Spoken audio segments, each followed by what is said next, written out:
31st night కి farm house book చేసుకుని friends తో ఎంజాయ్ చేయాలనుకుంటున్నారా? అయితే వెంటనే డోసే యాప్ ని డౌన్లోడ్ చేసుకుని బుక్ చేసుకోండి.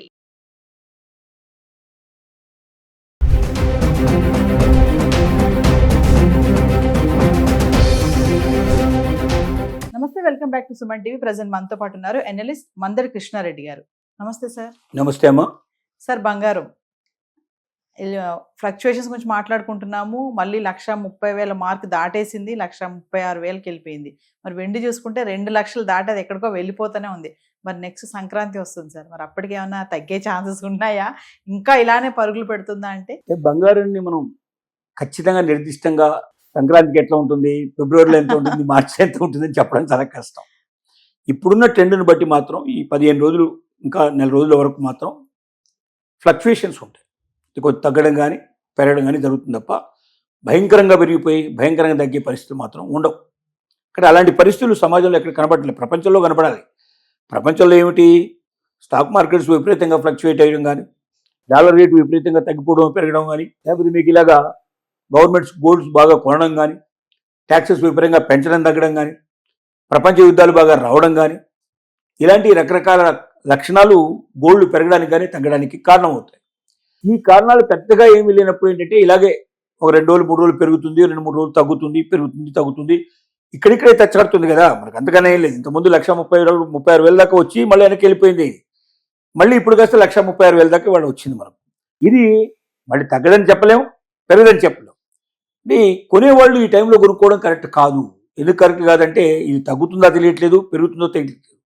ఒక 15 రోజులు 20 రోజులు పెరుగుతూ కనబడితే పెరుగుతుందని మనకు ఆలోచన మనకు కనబడుతుంది.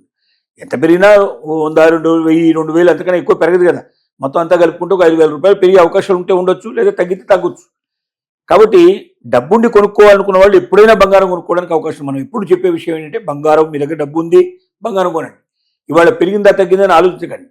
మీరు లాంగ్ టైంలో చూసుకోదలుచుకుంటే, ఒక సంవత్సరం దగ్గర చూసుకుంటే, ఒక సంవత్సరం డెఫినెట్గా పెరిగే అవకాశాలు 100% ఉన్నాయని మనం చెప్పొచ్చు. ఎప్పుడో ఒకసారి తప్ప జనరల్గా పెరుగుతూనే ఉంటుంది. అది ఎప్పుడు ఒక 2 ఏళ్లకు 3 ఏళ్లకు 5 ఏళ్లకు ఒకసారి ఎప్పుడు తగ్గినట్టుగా మనకు కనబడే అవకాశాలు ఉండొచ్చు, కానీ 99% తగ్గడానికి అవకాశాలు లేవు మనకు.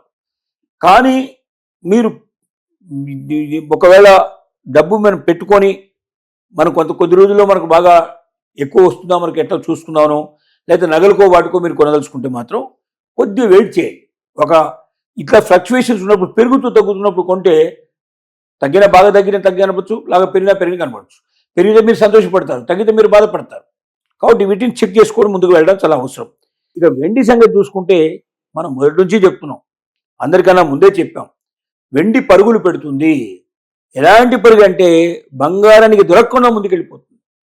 అంటే బంగారం ఇక్కడ ఏమవుతుందంటే గూడ్స్ బండి అయిపోతుంది, వెండి మీకు ఎక్స్ప్రెస్ కాదు, అది ఇంకా చాలా ఫాస్ట్ రైల్ అయిపోతుంది, అంత వేగంగా వెళ్ళిపోతుంది. ఎందుకంటే బంగారాన్ని నగలకు మాత్రమే ఉపయోగిస్తున్నాం తప్ప మనం వేటికి పెద్దగా ఉపయోగించట్లేదు.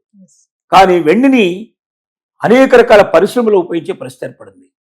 మనకి వాళ్ళ ఎలక్ట్రానిక్ పరిశ్రమలో విపరీతంగా ఉపయోగిస్తున్నారు. ప్రతి ఒక్క వెహికల్కి 75 కిలోల చొప్పున వెండి వాడుతున్నారు. 1 లక్షల వెహికల్స్ తయారు చేస్తున్నారు ప్రతి సంవత్సరం. లక్షల వెహికల్స్ ఇంటూ 75 వేసుకుంటే ఎన్ని టన్నుల వెండి కావాల్సిన పరిస్థితి ఏర్పడుతుంది మనకు కనబడుతుంది. అలాగే సోలార్ పరిశ్రమలో విపరీతంగా ఉపయోగిస్తున్నారు. అలాగే ఔషధ పరిశ్రమ లోపల ఔషధానికి సంబంధించిన పరికరాలు తయారు చేసే దాంట్లో ఉపయోగిస్తున్నారు. సెమీ కండక్టర్ దాంట్లో ఉపయోగిస్తున్నారు. ఇట్లా రకరకాల పరిశ్రమల్లో వేల టన్నులు, లక్షల టన్నులు ఉపయోగించే పరిస్థితులు ఏర్పడినప్పుడు అంత మనకు అవైలబిలిటీ లేదు వెండి. ఎందుకంటే కావాలంగానే పోయి వెండిని తప్పడం మనం తీసుకొచ్చేటట్టుగా ఉండదు. అది కూడా భూమిలోంచి బలంగా బయట ఎక్కడో లోపల ఉండేట్టు భూమి బయటకు తీయాలి, దాన్ని శుభ్రం చేయాలి, దానికి అనేక రకాల ప్రాసెస్ చేసిన తర్వాత కానీ వెండి రూపానికి రాదు. ఇంత చేయడానికి ఇప్పుడు మనకు డిమాండ్ పెరిగింది కాబట్టి ఇమీడియట్గా పోయి మనం తీసుకొస్తామంటే తీసుకొచ్చే అవకాశాలు లేవు. కాబట్టి అవైలబిలిటీ తక్కువ ఉంది, డిమాండ్ ఎక్కువ ఉంది, ఆటోమేటిక్గా రేటు పెరుగుతుంది. ఇది 2 lakhs ఇవాళ 21,000 దాకా వచ్చేసింది. ఇంకా భవిష్యత్తులో అది 3 lakhs పోయినా, 4 lakhs పోయినా, 5 lakhs పోయినా ఆశ్చర్యపడాల్సిన అవసరం లేదు. అంత స్పీడ్గా పెరిగే అవకాశం ఉంది. కాబట్టి మనం సలహా ఇస్తున్నాం, మధ్య తరగతి వాళ్ళు ఎవరుతున్నారో మీరు బంగారం కొనే ఆలోచన మానుకోండి, వెండి కొనండి. వెండి కొనడం వల్ల మీరు ఎంతైతే ఆదాయాన్ని పొందలుచుకున్నారో, నాకు బాగా బంగారం కొంటే లాభాలు వస్తే బాగుండు అనుకున్నట్టుగా వెండిని కూడా మీరు పెట్టుకున్నట్టయితే, వెండిని కూడా మీరు బ్యాంకులో పెట్టుకొని తాకట్టు పెట్టుకునే అవకాశాలు ఉన్నాయి ఇప్పుడు. అలాగే మీరు non banking finance company, Muthoot finance company లాంటివి, ఇలాంటి వాటిలో కూడా మీరు దీన్ని పెట్టుకొని డబ్బు తెచ్చుకోవచ్చు మీ అవసరమైనప్పుడు. అలాగే మీరు రేపు బాగా పెరిగిన తర్వాత అమ్ముకుంటే కూడా మీకు వస్తుంది. కాకపోతే ఆభరణాల రూపంలో వెండిని పెట్టుకోకండి, మీరు చాలా నష్టపోతారు. మీరు స్వచ్ఛమైన వెండి రూపంలో పెట్టుకోండి. కడ్డీ రూపంలో కానీ, బిస్కెట్ల రూపంలో కానీ, కాయిన్స్ రూపంలో కానీ పెట్టుకుంటే మీకు డబ్బు విపరీతంగా పెరిగిపోతుంది. బహుశా ఏ మ్యూచువల్ ఫండ్లో పెట్టినా రానంత డబ్బు, ఏ స్టాక్ మార్కెట్లో పెట్టినా రానంత డబ్బు ఖచ్చితంగా మీకు వెండిలో వస్తుంది. ఇంకా భవిష్యత్తులో బాగా పెరిగేది కానీ తగ్గదు. కాబట్టి వెండి మీద పెట్టుబడి పెట్టుకోండి, మీ జీవితాల లోపల ఆనందాన్ని తెచ్చుకోండి. మీరు బంగారం కొనదలుచుకున్న వాళ్ళకు కూడా సలహా ఏమిటంటే, మీరు ఒకవేళ దాచిపెట్టి బంగారాన్ని ఆభరణాల రూపంలో కాకుండా స్వచ్ఛమైన బంగారం రూపంలో పెట్టుకుంటాను, నేను బాగా పెరిగినప్పుడు నేను అమ్ముకుంటానంటే బంగారం బదులు వెండి కొనండి. తక్కువ రేట్లో వస్తుంది, ఎక్కువ వెండి వస్తుంది, ఎక్కువ డబ్బులు వస్తాయి. మరి బంగారానికి అంటే హాల్ మార్క్ అంటారు కదా సార్, మరి వెండికి కూడా హాల్ మార్క్, మరి వెండికి కూడా హాల్ మార్క్ డిమాండ్ జరుగుతోంది. వెండి హాల్ మార్క్ కూడా రాబోతుంది. కానీ వెండి స్వచ్ఛత కనుక్కోవడానికి రకాల మార్గాలు ఉన్నాయి. స్వచ్ఛతకు సంబంధించినటువంటిది దాని పరికరాలు దానికి ఉన్నాయి. అది స్వచ్ఛత తెలుసుకోవాలి. ఎక్కడ పడితే అక్కడ పోయి చాలా మంది ఏం చేస్తుంటారంటే తక్కువ రేట్లో ఇస్తాం మేము అని కొంతమంది చెప్తారు. అరే చాలా తక్కువ రేట్లో దొరుకుతుంది, మార్కెట్ రేట్ కన్నా నీకు 10,000 తగ్గుతుంది, 25,000 తగ్గుతుంది, ఇక్కడ కొనుక్కోమని చెప్తారు. లేదా నేను తెచ్చిస్తానంటారు. అలాంటివి మాత్రం మీరు ఎప్పుడు వెళ్ళకండి. మీరు BISని కాంటాక్ట్ చేయండి. బ్యూరో ఆఫ్ ఇండియన్ స్టాండర్డ్ అంటారు. మీరు ISI మార్క్ ఏదైతే ఇస్తుందో బ్యూరో ఆఫ్ ఇండియన్ స్టాండర్డ్, ఆన్లైన్లో కొడితే BIS దొరుకుతుంది. హాల్ మార్క్ సంబంధించిన కొట్టినా మీకు దొరుకుతుంది ఆన్లైన్లో. వెండి ఏ రకంగా మేము చెక్ చేసుకోవాలి, మేము దీని ఒక నాణ్యత మేము ఎట్లా పరీక్ష చేసుకోవాలి, ఇది స్వచ్ఛమైందా కాదా ఎలా తెలుసుకోవాలని అడిగితే వాళ్ళు మీకు ఎక్కడెక్కడ దాని స్టేషన్స్ ఉన్నాయో మీకు ఇన్ఫర్మేషన్ ఇస్తారు.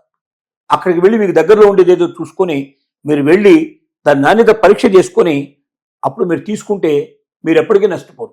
అందుకే పెద్ద మొత్తంలో కొనుక్కుంటే చిన్న కొద్ది ముక్క తీసుకొని మీరు వెళ్ళి టెస్ట్ చేయించుకొని అది కరెక్ట్ అయితే మీరు వాళ్ళ మీద నమ్మకంతో మీరు కొనుక్కోవడానికి అవకాశం ఉంటుంది. మీకు ఇలాంటివన్నీ మీరు పాటించాలి. అంతే తప్ప ఎవడో చెప్పాడని తక్కువ రేట్లో వస్తే ఎవడు తక్కువ ఇవ్వలేడు.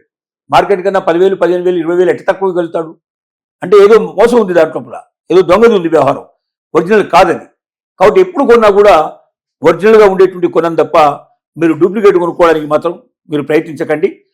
ఆభరణాల రూపంలో అసలు కొనే ప్రయత్నం చేయకండి. ఏది దాచుకోదలుచుకుంటే భవిష్యత్తులో దాచుకోవాలి, పెరగాలి, డబ్బు రావాలనుకున్న మాత్రం స్వచ్ఛమైన వెండి రూపంలో కానీ స్వచ్ఛమైన బంగారు రూపంలో కొనుక్కోవడం తప్ప మీకు మార్గం లేదు. ఇంత ఇలా పరుగు పెడుతుంది కదా సార్, వెండి 2,21,000 వచ్చేసింది, సడన్ గా పడిపోయే ఛాన్స్ లేవని అంటారా? 99.9999% లేదు, అవకాశం లేదు. ఎందుకంటే ఇప్పుడు వాహనాలకి దాని తప్ప ఇంకో ఆల్టర్నేటివ్ రావాలి. అంటే వెండి బదులుగా ఇంకొక ఆల్టర్నేటివ్ పుడితే తప్ప వాహనాలు మానేవి. మరి ఇప్పుడు దాకా అయితే ఆల్టర్నేటివ్ లేదు. ఆల్టర్నేటివ్ ఉంటే ఇంత కాస్ట్లీ కానీ దానికి ఎందుకు వెళ్తారు వాళ్ళు? ఐరన్ తోటో స్టీల్ తోటో తయారు చేస్తే దీంట్లో చాలా తక్కువ వస్తుంది కదా, దీంట్లో ఒకటి 10%, 5% వాళ్ళకి వచ్చేస్తుంది. అట్లాంటిది మరి ఇంత దాకా పోతున్నారంటే మరొక మార్గం లేకనే వెళ్తున్నారు. అంటే ఇది తొందరగా కరిగిపోదనో, లేకపోతే దీనివల్ల దీనికి మరి ఆ పట్టు చాలా ఉంటుందనో, లేక ఇది మంచి పర్ఫార్మెన్స్ ఇస్తుందనో, ఏదో ఒక రకమైన కారణాలు ఉండటం వల్ల వెళ్తున్నారు దానికి.